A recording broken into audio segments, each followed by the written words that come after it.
Hello, my name's Briley Sandlin, and I'm on the pipeline authoring team.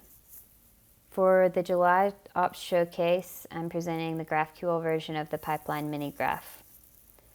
The reasoning behind this initiative is that there are several reasons, the main being that we want this component to be easy to contribute to and easy to iterate on.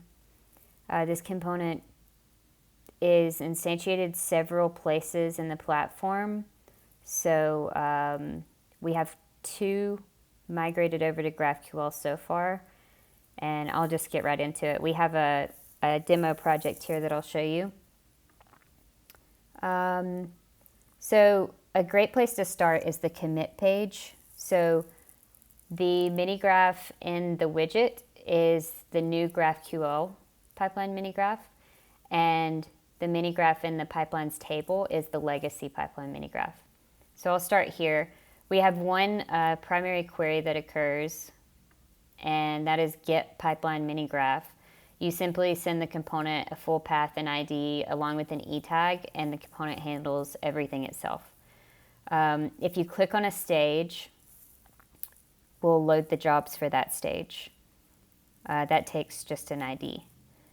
And then if you want to take an action on a job, a good one to test here would be like a manual action, because this has a modal.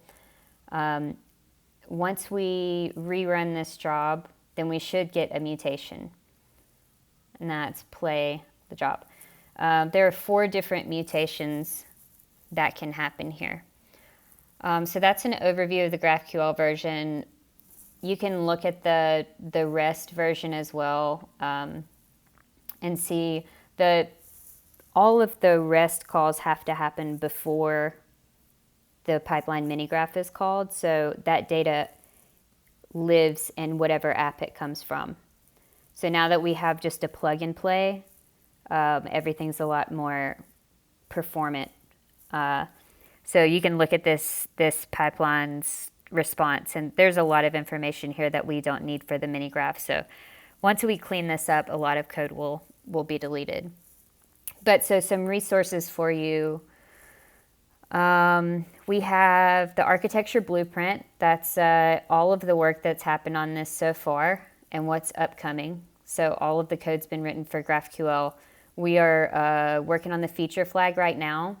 Once I plug in the MR widget as well as the pipeline tables widgets, then we'll be able to switch out all of the mini graphs. And then I'm going to follow up after that and delete all of the code from the REST versions.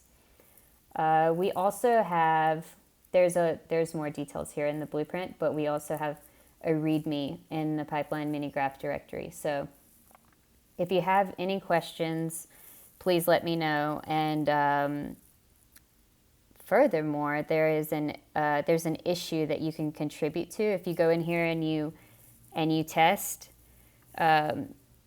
you can go into this issue and just add a task for us to take a look at, and make sure that we're being as efficient as possible and that everybody's happy with the code, and would love to hear your feedback. So thanks for watching.